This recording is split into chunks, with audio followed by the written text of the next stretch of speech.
Awesome. So we are live now. Welcome, everyone. I am Nicole Mericle, and I am joined by Jess O'Connell, Faye Stenning, and Nell Rojas today to talk about training for OCR. And this is the third talk in the Elevate speaker series. And if you're not familiar with Elevate, Elevate is a platform and a community for women to connect, to find expert resources, to train for their next OCR race, and just generally to just grow in OCR. So if you haven't checked it out, I encourage you to do so. All three coaches that are on this talk tonight are there, and you'll see a lot of great resources from them. We also have a team of leaders across the nation, and we're building out an international team as well. And those athletes are available as mentors, and they will facilitate monthly discussions and also just help anyone in their progress and in their journey in OCR. So I'm so excited to introduce these ladies. So we have Jess O'Connell. She is an Olympic 5K runner. She has an impressive background in sports physiology. And I just really enjoy talking to you every single time we've had any kind of discussion. And I love hearing all of your podcasts. And so I'm so excited to have Jess on. Thanks. Yeah. And I should say she has a blazing fast 5K time. And you'll have to, I know it's very low 15, but what is your time? Well, my PB is 15:06. It's been a while, but yeah, basically that'll like blow most people's minds. So I always like to throw that in there. Faye Stenning is here with us, and I'm guessing that most people will be familiar with her. She's one of the top OCR racers and is the other part of Grit Coaching. So Faye and Jess have a coaching company together for runners and for OCR athletes. And then Nell Rojas is one of my best friends, and she has a 2:28 marathon PR. She just she got back on the track for the first time in quite a while and ran 15:30s. And so is on her way to hopefully making the Olympic trials in any distance that she wants, basically. I don't know, 10K steeple, what's it going to be? So here, those are everyone who's talking tonight. And so for everyone who joined us, feel free to drop questions into the comments, and I'll try to look at those as we go, and we'll definitely field questions at the end. We have a bunch that we've already got submitted. So we're going to start with kind of a general question of if you're building a training plan for OCR, what are the different components that go into that, and kind of what would a general training plan for OCR look like? And I wanted to field this to Faye first. All right, sure. Well, as Jessica and I always say, most of the race is running. So when you look at the percentage of that you're actually spent running versus doing the obstacles, it's like, I mean, I don't know the exact percentages, but you know, it's like 90% actual running. So first thing to work on is just really get a good, strong running base. So you really want to build up your mileage. Once you have like sufficient miles under your legs, then you're kind of layering in the intense running. So this is, you know, the track workouts, the hill repeats, all that jazz kind of comes after when you've kind of built a little bit of an aerobic capacity. And then of course your strength training. So strength training doesn't need to be something that's like done every day, but it definitely should be a part of your program for OCR. And with this, you're just breaking down the movements that you see in obstacle course racing. So if you look at an obstacle course race, you notice that it's like a lot of pulling. So you're pulling down the Hercoist, you're pulling yourself up walls, you're pulling yourself up ropes. So you really want to work those pull muscles. So that needs to be the priority, back and biceps and those muscle groups that are getting you through the obstacles. But you don't want to forget about your run specific strength work. So you want to have a solid sort of lower body and injury prevention strength routine as well. And this is for, obviously to have like a more powerful stride and become a more efficient runner, but it's also to kind of prevent any like common running injuries that we're all familiar of. So we really want to bulletproof that lower body as well. And of course the grip training, which kind of is similar to the pull strength work. But I think that would be it in a nutshell. Obviously, I forgot the one that is so typical that I forgot about, which is a mobility program, because that's the first to go on my training plan. But that's also very, very important, just so you have movement fluidity, and you're not, you're not also having any injuries related to just basically being really, really stiff and immobile and not moving as efficiently as you could. I would say that's the general outline. Yep, that's a great description, breakdown of the different components. So when you are looking at an athlete putting a training plan together, how often do you have these different components completely separate in their training, and how often do you combine them? For me again? Into this same training session. Yeah, it really, really depends. I've always been an obstacle course racer that, I keep my running and my strength training separate. I've just found that really, really works well for me. But there's a whole concept of kind of doing compromise running. So you're running intervals and then you're going and doing a strength work as well. So you're kind of combining the two. And sometimes we'll layer that into our athletes' program, specifically if it's kind of closer to a race, to just kind of sharpen them up and get them used to sort of that feeling of switching between kind of energy zones. Like you're more anaerobic here, you're more aerobic here, and just the different stimulus is kind of putting all that in one session. But yeah, it really, really depends on the athlete. A lot of people come to us, and I think a lot of people that are new to the sport don't really have a run background. So I think it's generally speaking more important for us to just focus on the running as a totally separate session to really, really build up their running economy, VO2 max, lactic threshold, and all of those proponents. So that's where that's where Jessica kind of takes over, and we realize, just getting yourself faster and a better runner is really, really where you're going to make the most bang for your buck in this sport. And Jess, when you're doing the run portion of someone's training, do you come at it with a different lens from any like runner specific training? Is it the same? That's a good question. I would say that it's similar to what I would give someone who's doing a road race that's a similar length, but I would vary the terrain. So if they have access to trails, then they would do more trail running. They would do more intervals on trails or terrain that's similar to what they're racing on. Certainly if they're racing on hilly terrain or a mountain race or something like that, definitely more hills than I would give a typical runner. But the same principles apply of like building up their mileage, working in a long run, doing 1 or 2, maybe 3 intense interval sessions a week. So for that, I would train an obstacle course racer and a runner the same. Okay. So I have a question here that says, how many miles per week or time on feet should I be running to complete a sprint, a super, and a beast? Actually, you can pull that in here.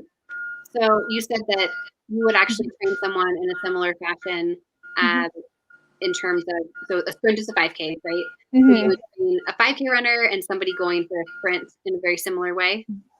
You know what? That's not entirely true now that we're talking through it. Because if you're just starting a 5K, that's only going to take, it depends how skilled you are, but 20, 30, 40 minutes. 15 minutes. Yeah, 15 minutes, I don't know.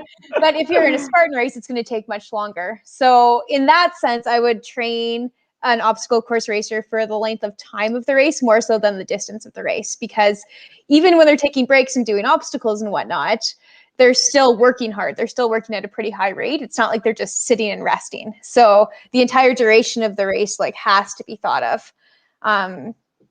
Also, it is a little bit different, like road racing versus obstacle course racing, because you are getting those breaks to do event like obstacles, and you're still working, but you're not running during that. And so I think that you have more wiggle room in obstacle course racing. So I typically, when I'm training a runner, I would give them pretty specific paces to hit, or like very much like, this is what a tempo pace is like. This is where your goals are. This is your time goal. This is what we're going to train towards. Whereas when we're training for OCR, we do a lot more that's based on perceived exertion, because sprint's not always 5K. And it's not always going to take 40, 50, 60, 70 minutes. It really depends on the terrain that it's on, the obstacles that are in it, how muddy it is, stuff like that. And so I think it's really important to train how effort feels, especially for a newer athlete. They need to learn, okay, this is a pace that I can sustain for a sprint. This is too fast. This is too slow. I can push harder. Same for a super, same for a beast. And so in that sense, I would train a true runner versus a true obstacle course racer, slightly different, just in how they would approach the workouts. Awesome. And then could you answer Lizzie's question? How many miles per week or time on feet would correspond to a sprint, which is 5K, super 10K distance, and beast half marathon? That's a really tough question, because it really depends on, is your goal to complete it, or I guess to complete. Okay. Yes, that is your question. It depends on what your background is, how new you are to running, and like your timeline to get ready for the race. I think I always like when athletes are able to cover the distance in training before they race it. However, I understand that some people's goal is just to complete a beast, and that's the furthest they've ever run in their life. And that is the goal, is just to complete it. And that's different than someone who's trying to complete it really well and nail it. But that's still valid. So it's really hard to give a total weekly total, because it really depends on where you're coming from. But you should be able to commit the time to work up to that distance in training. That makes a lot of sense. All right. So the next question is, how do you blend the running and the lifting training needed for OCR? Which Faye already touched on a little bit, that you all don't really blend those too often, that we actually keep them separate, which is how I train as well. If somebody, I don't know, for some reason really wanted to blend the two, maybe they don't have as much time or something like that, would you have any suggestions for that? Yeah, I think this is hard. There's so many factors. Like, what event are they training for? I think that it's important, if you're going to blend exercises, I think that you can do it in multiple different ways. Like, if they're really, really struggling on, they can do all these pull-ups and they can do all these dead hangs, but for some reason they keep failing all these rigs and all that in the races, then perhaps you need to start blending, like using bar work in a compromised run workout. So maybe you're running 400-meter repeats, but you're doing dead hang hip taps or something like that to practice working your grip under a fatigue state.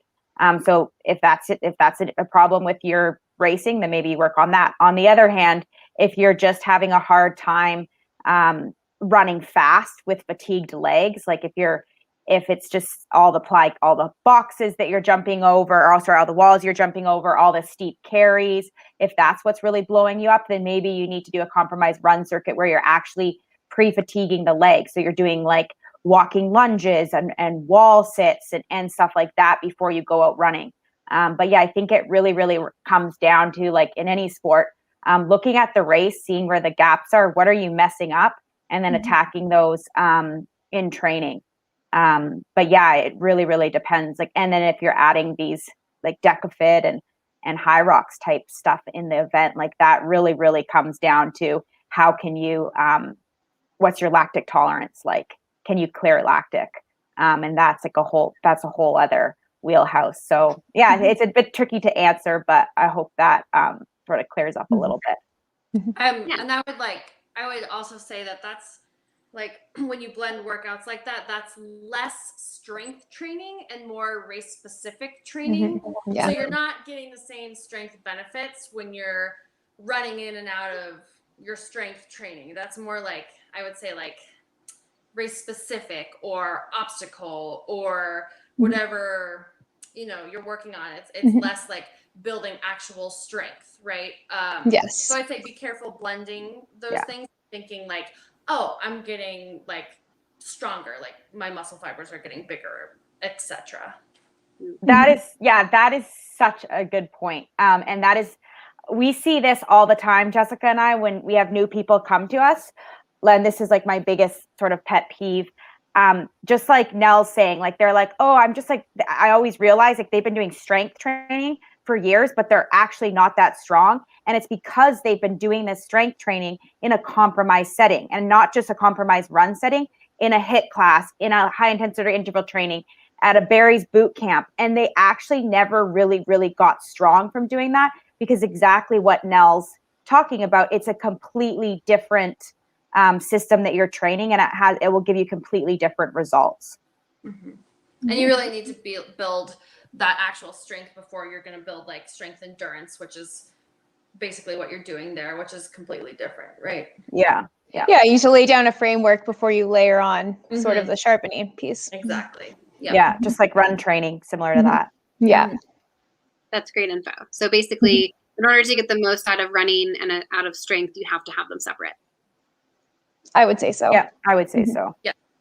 So there's also like physiological things, like if you like run right before you do strength training, you're not going to get as good. You're not going to get as good as strength training just because your glycogen stores aren't there. And if you run right after strength training, you lose a lot of the benefits of strength training, because most of the benefits of running you get while you're running. Most of the benefits of strength training you get throughout the day after you strength train. So there's a couple other like tidbits. Yeah. That's a really great point. So how would you structure, so say, take any week of training, how would you structure and time your runs and your strength sessions if you had like all the flexibility in the world? Obviously people don't necessarily, but. I mean, I think, for example, for OCR racers, I think Faye has a really good point where you're probably needing to work more on the run than you are the strength training, right? So I would say like most of the time running is going to be priority. So I would say get your run done in the morning, and like best case scenario, 4 to 6 hours later, you'll get your strength training in. And that's when your muscles will be recovered enough to get the most benefits out of it. Do I do that? No, because I don't really, I have that flexibility. Sometimes I can pull that off, but I'd say that's like best case scenario. But you can also, like, a lot of times I'll finish my run, I'll get some calories in, I'll get some protein, I'll get some carbs in, and then I'll go do my strength training. Can we just say that word one more time? Because I feel it's disliked in the fitness world. Carbohydrates. Yeah. Yeah. Big fan of sandwiches. Yeah. I think the take home point here is that a lot of athletes, or a lot of women who are training for OCR, you're absolutely athletes.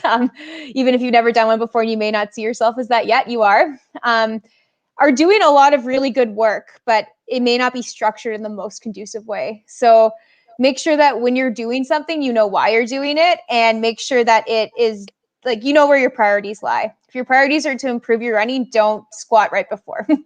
If your priority is to improve OCR performance, maybe you'd be better served by not exclusively training at Orange Theory. However, if all you want to do is get fit and have fun, then that's completely valid too. So just know why you're doing something. Yeah, and there's also there's benefits sometimes to doing strength training right before you run, right? Like you're recruiting muscles. Maybe you're getting like that mobility. Maybe you're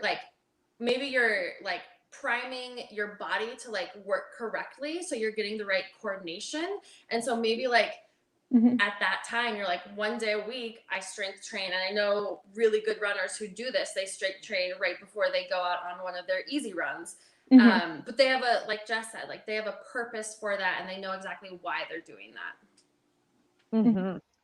So a follow-up question is, so should I strength train one day and then run the next? So if you have an off day from running, should that be a strength day, or should you be combining workouts so that you have hard days hard, easy days easy, and off days off? I think the best way to just sort of like nail home this sort of scheduling questions that keep coming up is to say that all of us, I think most of the top girls in the sport, most of the top guys in the sport have 2 hard run workouts a week where we are like running. We need to like throw down our 5K 10K pace. We're like running fast. They're brutal workouts. They're very, very hard.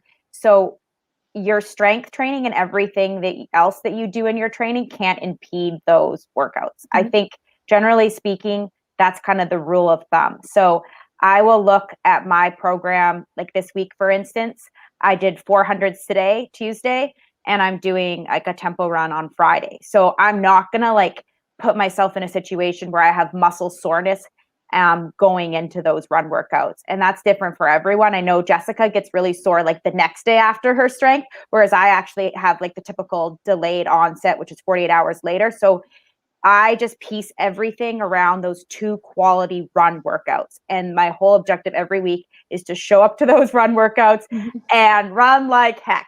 And that's kind of how I, how I schedule my training and training for our athletes. Yeah, I love it. Yeah. And it also depends on like how many days you're running. Like I have a lot of athletes run 4 to 5 days. So in that case, it's like, yeah, you can basically strength train one day, run the next day, and then take a day off a week. But yeah, to Faye's point, it's like very dependent on the athlete and what they're doing.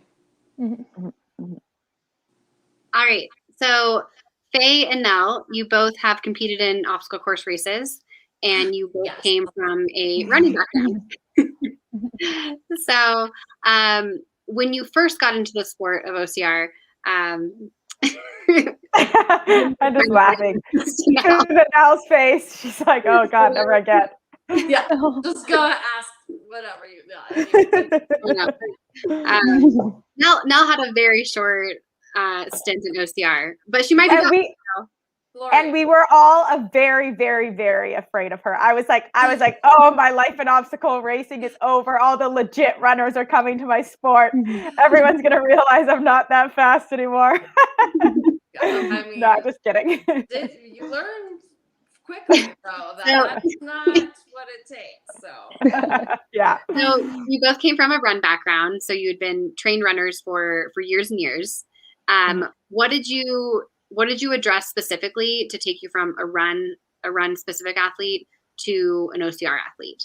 And I think the question is focused on lifting. So again, like I don't know, Faye, what your background was before OCR, but Nell had already been lifting for a number of years when she got into OCR.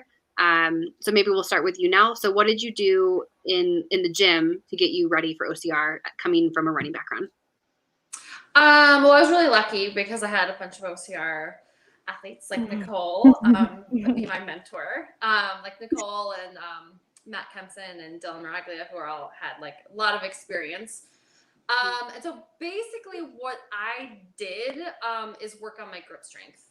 And so I was lucky enough to have a gym, and I had monkey bars in the gym. I had a rope to climb in the gym. We did a lot of kettlebell work, which is a lot of grip strength. And so basically like that was it. And if I would have like done it over again, I would have done maybe a little bit more like terrain work. So like uneven trail work. And that's really all I would have done differently. So yeah. You felt totally prepared for the heavy carries and for any type of like strength element like that? Yes. Coming as a like already having a pretty solid strength background. Yeah. And then all I would say is like Nicole and I like went over the obstacles, like, cause there's like little like tricks about like getting over the walls and stuff that I didn't know that like really did help once she was like, oh, you just do this and it's fine. So yeah, I had a strength background, so maybe Faye didn't, and she could talk about that. I don't know. Yeah, I just remember getting this was like years ago, like in 2016, like when the carries were so heavy. And I know Nicole can share this experience as well. I just like thought that like it was not used to having all that load on my body. So I just had to get a lot stronger. And I hate bringing up weight on podcasts, but I'm going to say that like I had to put on just some muscle mass, like and most obstacle racers don't. I was like coming from a very skinny little runner. So I just put on some muscle, and I trained more.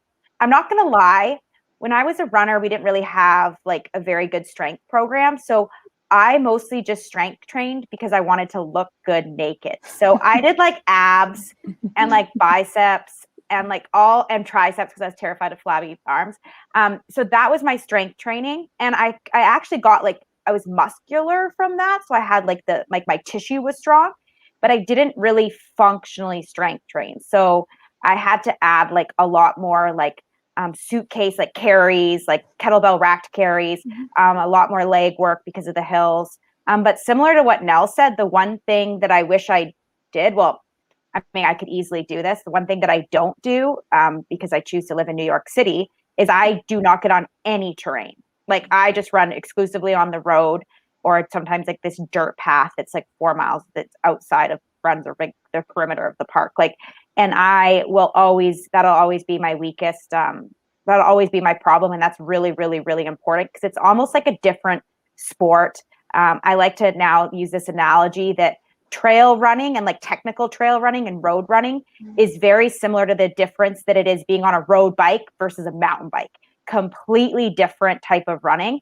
And that's one thing that I like literally never work on, and it definitely impedes my performance. But what can you do? I like it here in the city, so I just work around it.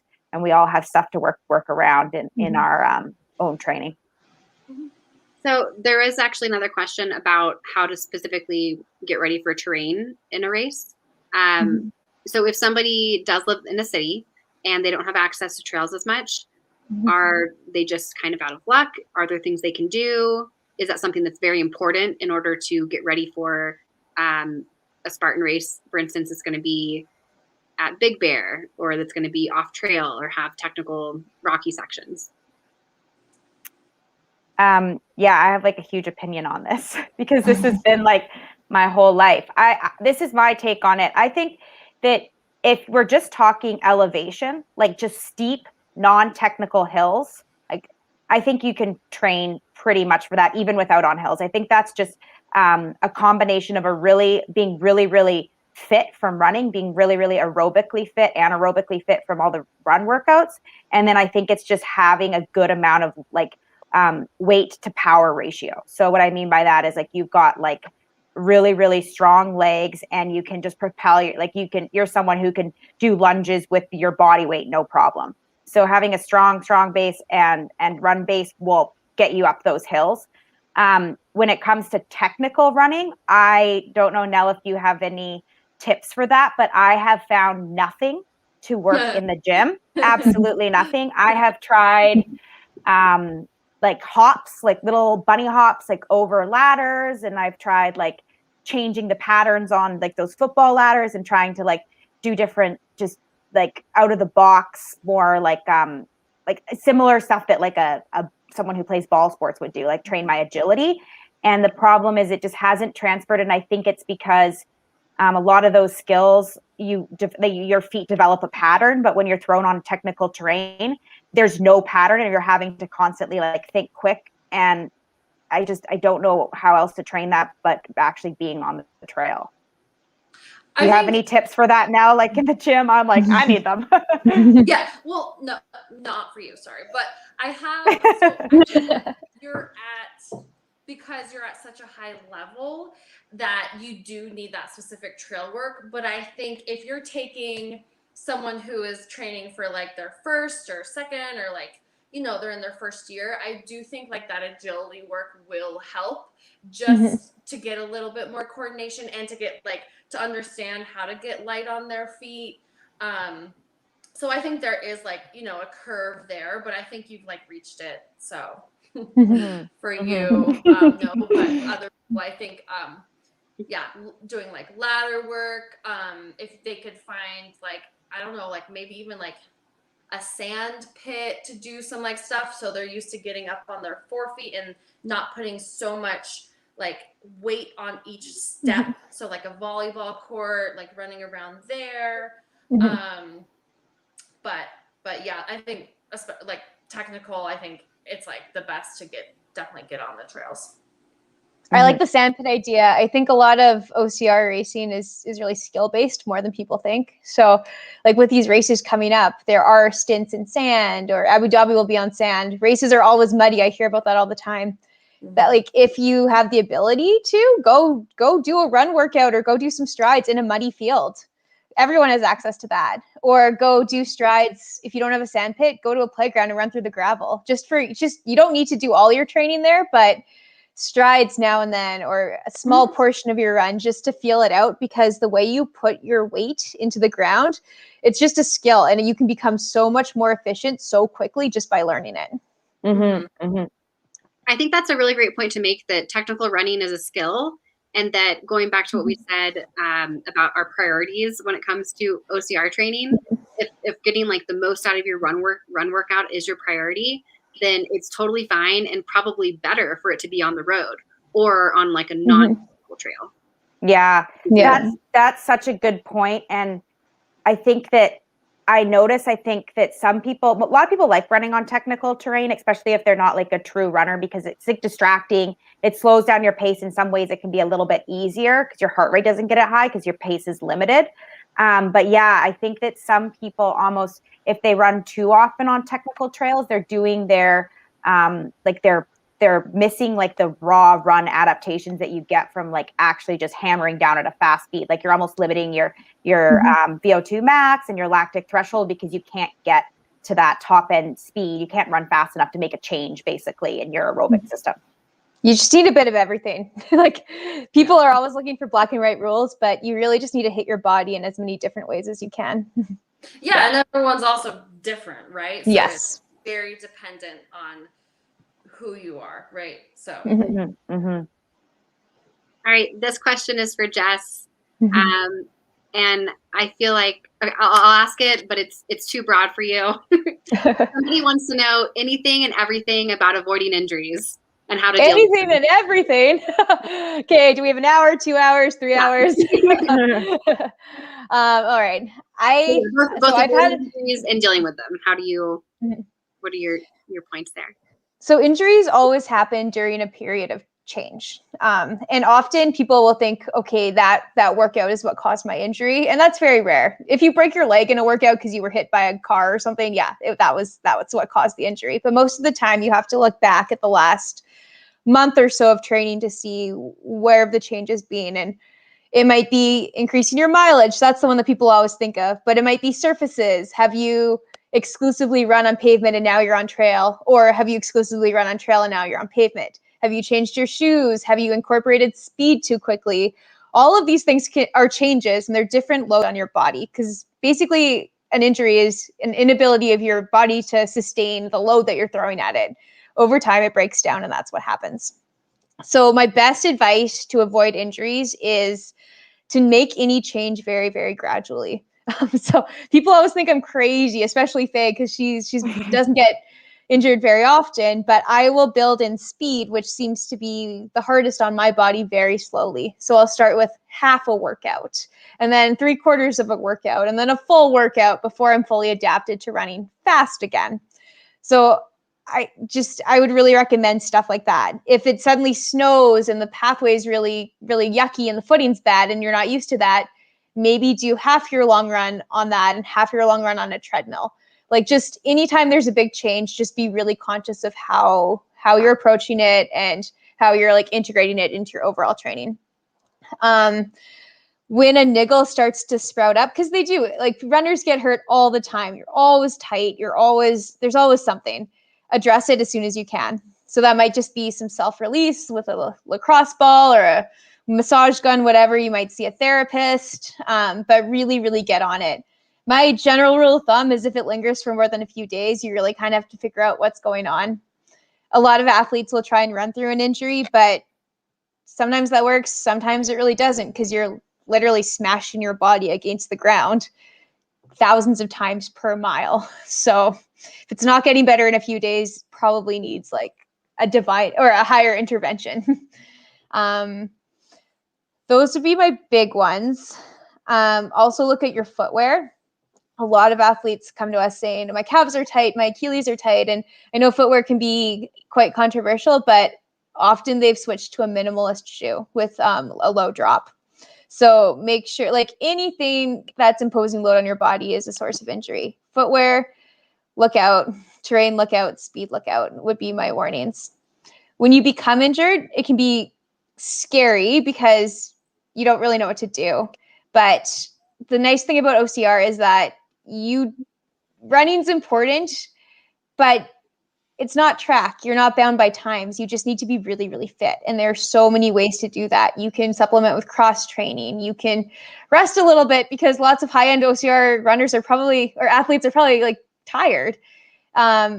You can work on weaknesses. You can work more on strength, stuff like that. So there are options when you become injured. And in most cases, athletes in OCR rebound from injury very quickly because there's just so much that you can do as long as you address it.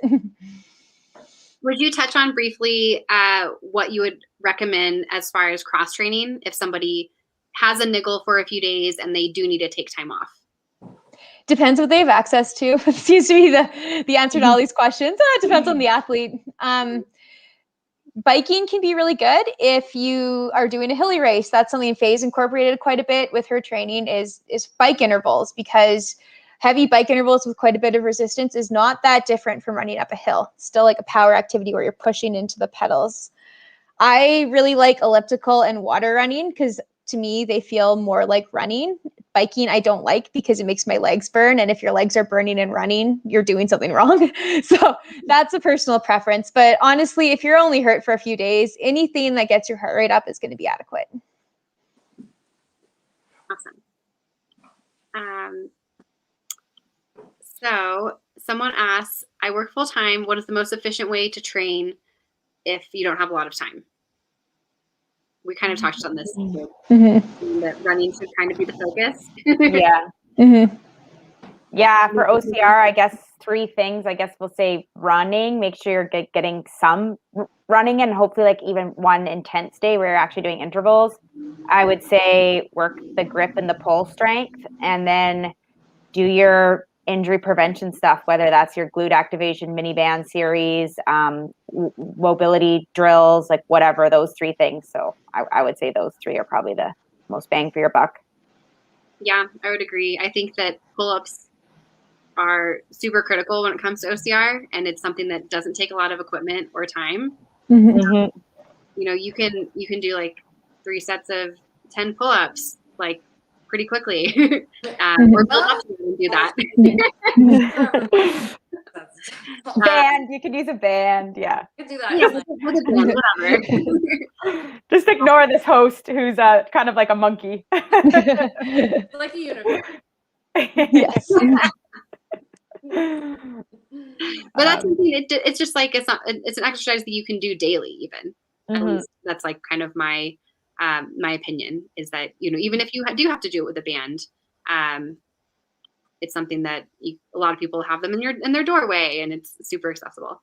And to be fair, like running is a very convenient activity. Like you literally just leave your door. And I think that most people that have been running for a while, like, are in such a habit of it. Like sometimes I've had weeks where I'm like in a taper, so I'll take like an extra day off during the week. And I'm such in the habit of like waking up, I'm like half asleep, putting on my running shoes and going, that like sometimes I'm like in the elevator going downstairs and I'm like, oh, right, I'm not supposed to run today. And I have to go back up because it is like really efficient. You literally can, I'm lucky because I don't have to do all these activities that Jess has to do before she goes for a run that get her body working properly. I just get out of bed and do it. But my whole point is it is a really efficient activity because you can just leave your house and do it. You're not having to go to a gym, figure out what equipment's there. Like it's just logistically very, very simple. That's what I love so much about it. Nell, what is your pre-run routine like right now these days? Oh, it's great. Same? It's like an hour long, or? No, it's great. It's like 5 to 10 minutes long. I've like streamlined it. I have like 4 exercises I do. Because I was like Jess, I was injured for I was like running through injuries for a while. And I was like, Jess, what Faye said, I'm not sure, but like I was like doing stuff for like 45 minutes, 30 minutes. But yeah, I'm good now. Nice. Good. Yeah. I think actually I'm the only one out of the four of us that doesn't do a pre-activation, like doesn't do that. And so it just shows that most people really, really need it. We've got 4 elite runners here, and 75% of them have to do something before they run. I think that just really speaks to how critical just getting your body primed to run is. Yeah, but Faye was making fun of me. I'm like, Nell, it takes me about 10 minets to warm up for a run. It's not hours and hours and hours. Okay. So that's 10 more running can be efficient. Yeah, I mean, like research does show that like if your muscles are warm, they just work better, and if your muscles are supple, they just work better. And if you like want to do a quick reset of your muscles with like a foam roller, like yeah, especially as you get older. I don't know, I'm 33, and I mean, I used to be a little like Faye. I'm sure a lot of people were, but oh man, I think as you now we run really slowly at the start of our runs. Yeah. Slowly. When you guys were in university, would you sleep in your running clothes so you could roll out of bed and go for a run? I can't believe I ever used to do that. That's intense. I literally did that last week, not even lying. Oh my gosh. All right. Next question is, how do you obtain fast twitch muscles when you don't have any? Oh, well. Speed work, strength training. You can change your muscle fiber type. Well, you can like skew it. It won't be like 100%, but you can work pretty hard to get fast twitch muscle fibers. Yeah, and it's a lot of strength and it's a lot of speed work. Yeah, you're pretty born with what you're going to have. You can change them a little bit, but that's okay. You don't need to be exclusively type 2 to be fast or anything like that. Working on strides and speed work and strength, like Nell just said, will make you faster even with your type 1 fibers. Yeah, you just need to work on it. Yeah. And like, it's like, yeah, like what is fast? Like, I think when people say fast twitch fibers, like they're talking about like really explosive activities, like people that are running the 100-meter like sprints. Like us running our 6-minute mile pace is not fast twitch. Like that is still a slow twitch. So it's kind of understanding where that scale is on speed. Yeah, that's a good point. In all honesty, you don't really want that many fast twitch fibers if you're doing an long endurance event.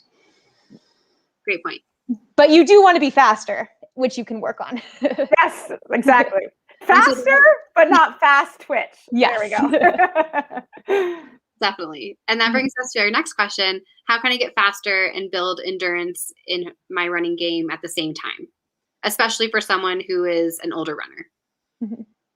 Do you want to take this, Nell? I feel like we've been answering a lot of the training questions. I want to give you a chance. Sure. So building endurance and speed at the same time. Yeah. So I think a lot of people are unsure if they can both get faster while they're, say, training for a long event, meaning like a half marathon or an ultra even. Okay. So I'm a very firm believer in speed work, and like I say that and like what we just touched on, like speed work is all relative to what you're doing. I coach a lot of sprinters as well, and so they're doing real speed work.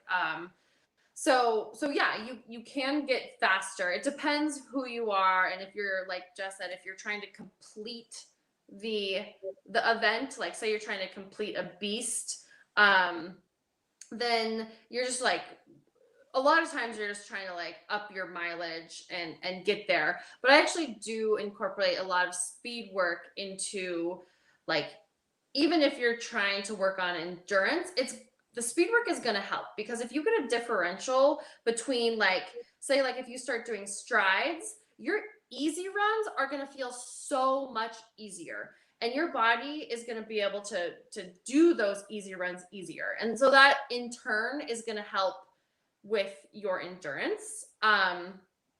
And as your endurance gets better, that in turn is going to help with your speed. And so, like Jess said, you want to make a lot of changes, or you want to make changes very slowly, and you want to progress them. So I would say, like, yes, you can work on your endurance and speed, but it has to be like a gradual process. Jess, you can. What would be an example of like a speed work? Or we talked about strides, and people may not understand what strides mean even. So can you explain strides, and then like what would be an example speed workout? I mean, so it depends. Like, so strides are basically like you're just getting your turnover going, right? So I always like to tell people, like, who are just first starting strides, like, you're going to do about 15 to 20 seconds at about 70% effort for that 15 to 20 seconds. And really what you're just trying to like make a gap between like hard, intense, fast workouts and easy runs. You're also just like teaching your body slowly how to like take that force that's going into your whole muscular system. And so it's like a 70% run. It's not a sprint, it's not a run, but it's like right in between there. And then I always like to begin, like, say, and it depends, like maybe someone has calf issues, so I'm not going to have them do hills, but I like to start a lot of my speed work on hills. Like, my athletes do a lot of hills to start, because hills, you're going to have better form. You have to have knee drive. You're going to be on your forefoot.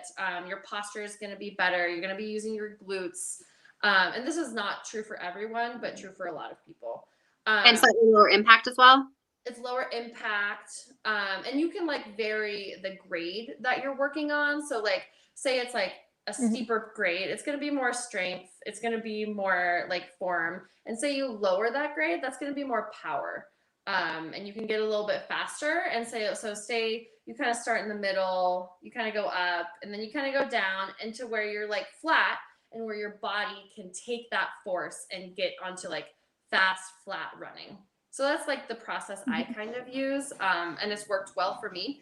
A lot of stuff that coaches do and that runners do, it's a lot of it's trial and error. And a lot of it's like, okay, this has like worked for me time and time again. It's not all science-based, it's not all art-based, but it's a little bit of mix of both.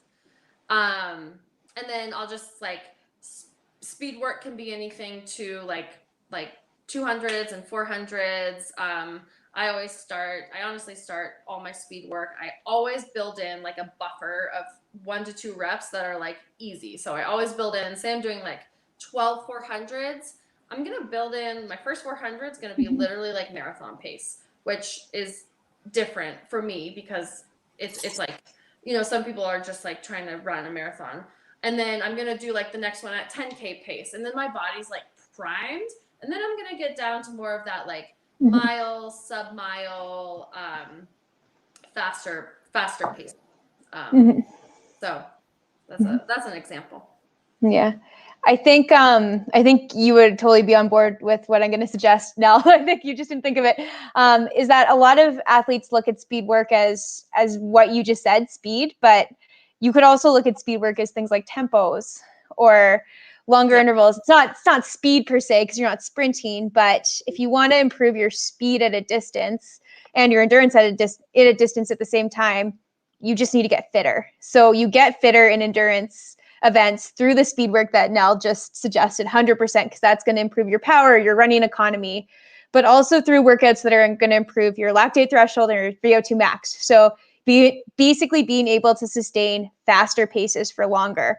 And so those are prolonged intervals at 10K pace, at half marathon pace, at marathon pace, at that tempo pace, which is that sweet spot between 10K and half marathon pace. And they're speed in that they're not easy running, but they're not speed in that they're sprinting. They're hard, they're sustained, they're 2, 3, 4, 5, 10, 20 minutes long.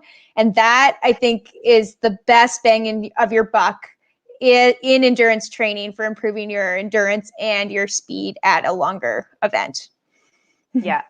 And one last thing I just want to add, and Jess is always reminding me of this, is you want to have a good combination of a variety of different interval lengths. So, you don't just want to always be working that tempo. You don't just always be working your 200-meter repeats. Like you want in a week, like to have a combination, a little bit of everything, or not even within a week, but let's say a 10 or 14-day cycle, whatever. And I think that's really important. I think so many people kind of get stuck, myself included, on like certain workouts, and you're like, yep, I want to keep doing these.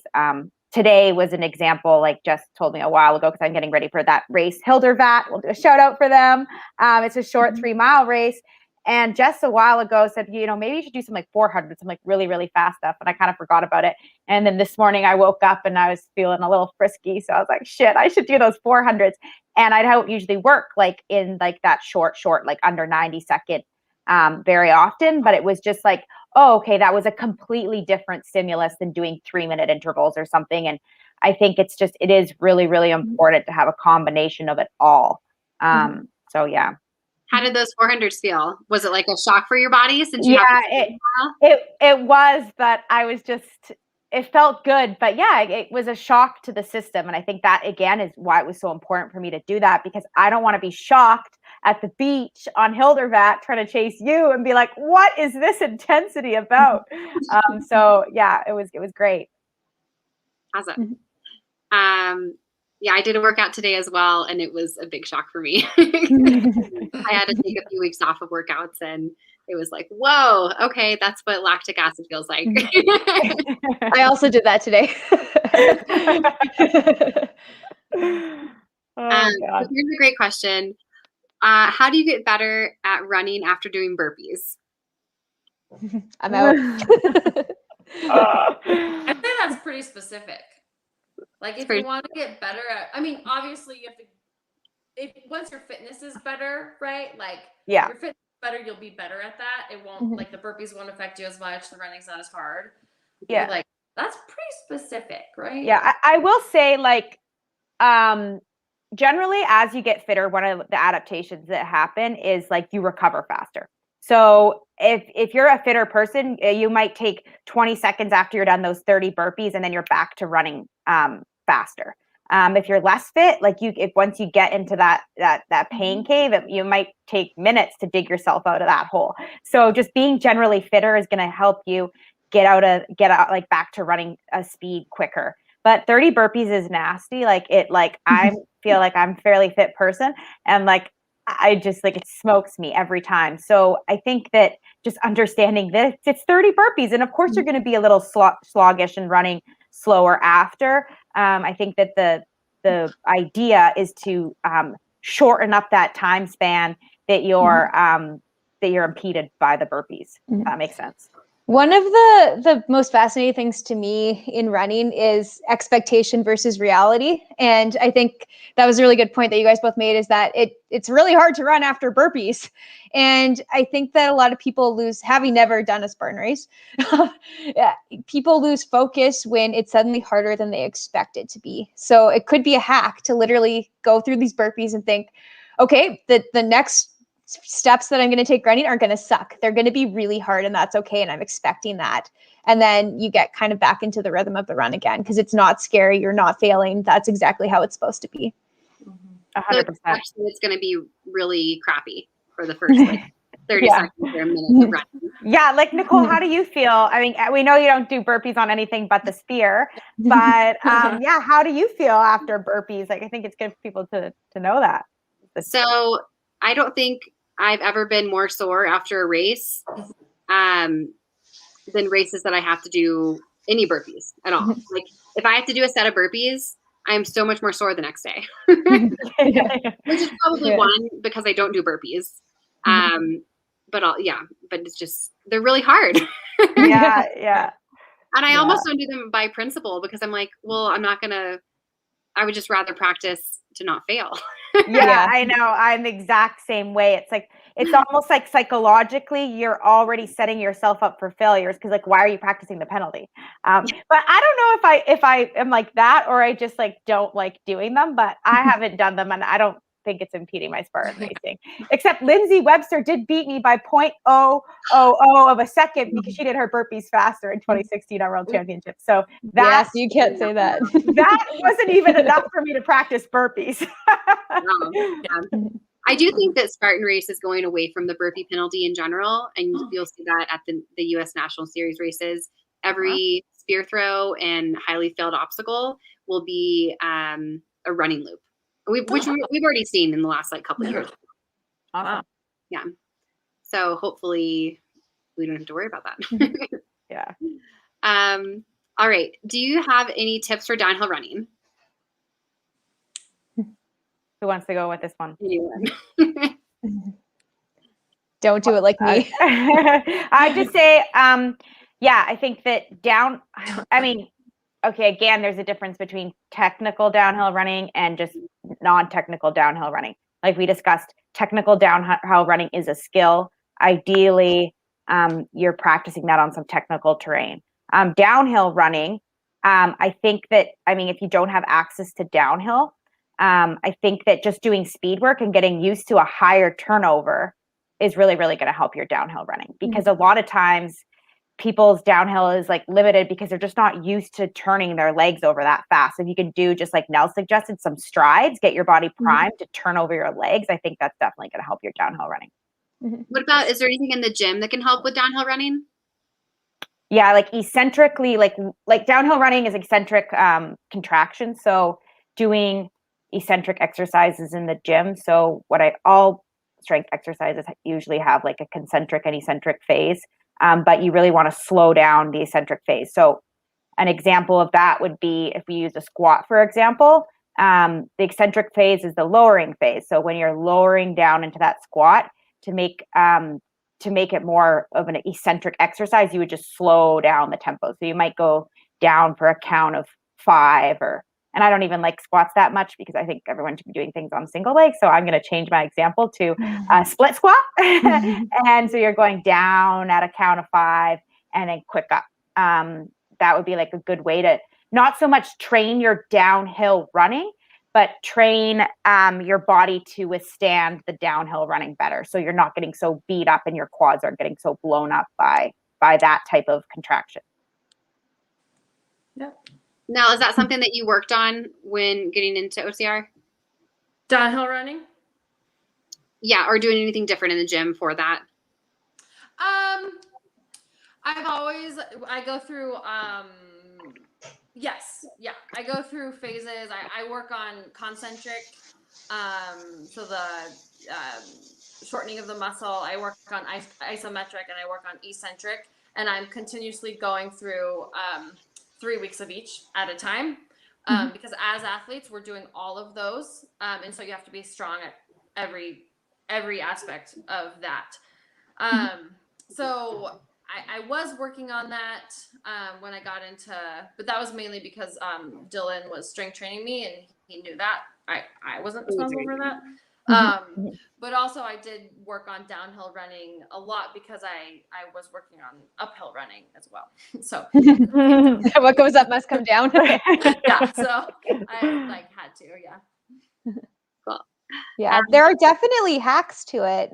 I ran world cross country a few years ago, and I was absolutely mind blown by how much spacing someone could put on you in 50 meters if they ran properly. They just let themselves go. They kept their weight in their forefoot. They windmilled their arms. I could not do this, and it was so frustrating.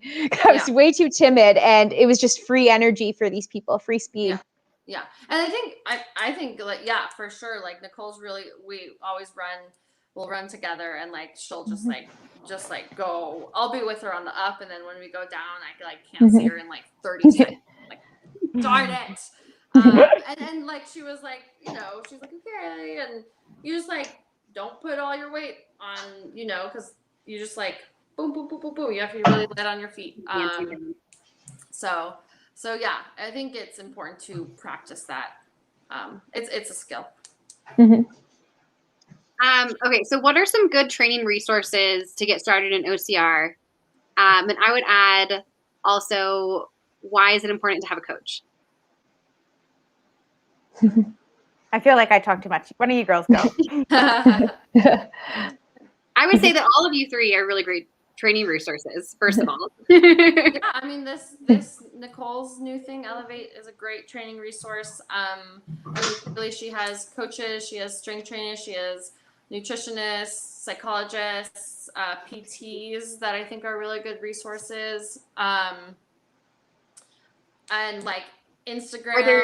I mean, I think once you like trust someone and you know they have a good background, there's a lot of information out there. And like Nicole, like there's so many people you can reach out to that are like so happy to help, especially in the OCR world, like the people who, you know, the elite runners, they're like so happy to help. So I think those are all the best resources. Yeah, Nicole's done a wicked job of curating really good resources. Like, problem with Instagram is that some people can talk really, really well, but they're just kind of talking. But Nicole's done a really good job of vetting people and choosing good evidence-based quality practitioners in her project. So all of them have great pages, great Instagrams, just like high quality, correct information. Yeah. I think like a keyword is like qualified individuals. Like you want to like make sure that the people that you're going to for advice or to structure a program are actually qualified. And I don't mean that everyone has to have a master's in exercise phys. I don't mean that. I just mean that they've done some sort of continuous education and they've kept themselves up to date on sports science and exercise physiology and how to properly train. And the only other thing I'll add is like, I think that there's a lot of good, and I mean, I feel like no one reads anymore because everyone does like podcasts or just scrolls Instagram with their free time. But if you are like, you know, into books, like I think there's a lot of great books out there that you can get some good resources from. And I know Nell reads like every single training book out there. But what are some of your favorite books? I like Uphill Athlete. I think that's really good. I really like that book because you've got coaches and athletes kind of telling the story. So you kind of get best of both worlds. It's like not just like a coach who's like saying this based on science, you should be doing X, Y, Z. It's also you have those athlete stories in there, Killian Jornet, and he's like, all right, well, I did this and this worked.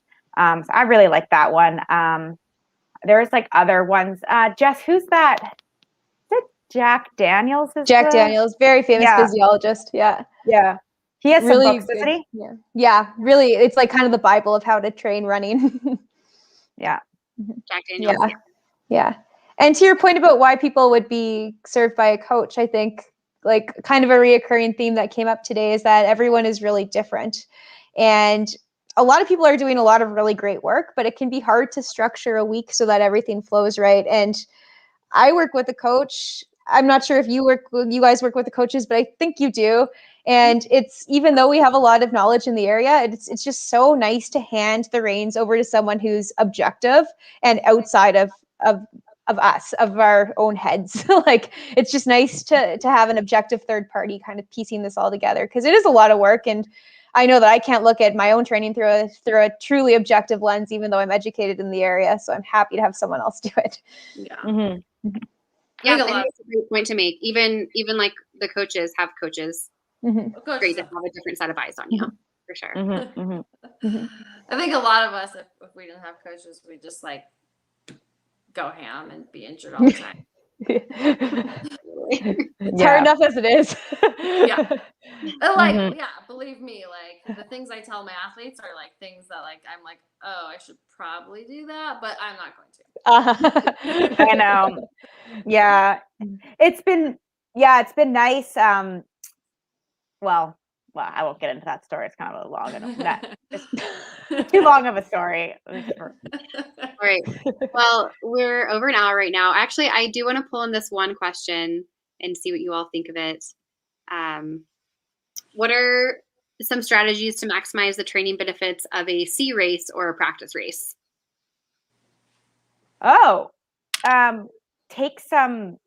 Do some things on, like, use it as obstacle practice. I know I did that at like the Palm Beach race. Like I was like, okay, like this is just sort of like, I guess like a C race from, even though all races seem like A races now because there's not many races, but like I did some things that I kind of wanted to try out on the obstacles, do things a little bit differently. So for C obstacle course races, I would say really, really focus on the obstacles and do things. Maybe you take a little bit more risk. Maybe you practice it a certain way that you know is going to pay off in, say, a wet race or a muddy race. Yeah, that's what I'd say for the obstacle side of things.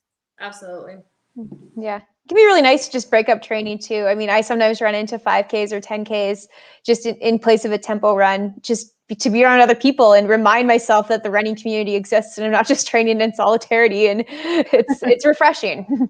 Yeah. And do you approach those in a different way? Like, is your training beforehand any different? Do you take the same amount of rest afterwards for a practice race or a C race? I wouldn't really taper because I would consider it to be just training, and I wouldn't approach it for myself. I don't know if you guys are the same, but I only have so many truly good performances in myself in a year, and that's not one of them. Like, it's just like, okay, we'll show up. I like had a normal night last night. I ate pizza for dinner, like went to bed at a normal time, rolled out of bed, and now I'm doing this race, and I care, and I'm going to put in a good effort, but it's not going to be 110% effort. It's simply training, and I wouldn't push myself in the way that I would if it was an A race. Awesome. All right. Well, I think we are out of time now. And then she's getting whiny. So it's a beautiful day wherever you are. Boulder's great. Yeah. It's pouring rain here. Well, thank you all so much. Everyone who is listening to this, you can find Grit Coaching and Nell Rojas Athletics. I will link them in this video below, and Elevate as well. So I encourage people to search out these coaches. They're excellent, and join Elevate. And thank you for watching. Yeah. Thanks, guys. That was really fun. Thanks, guys. Bye.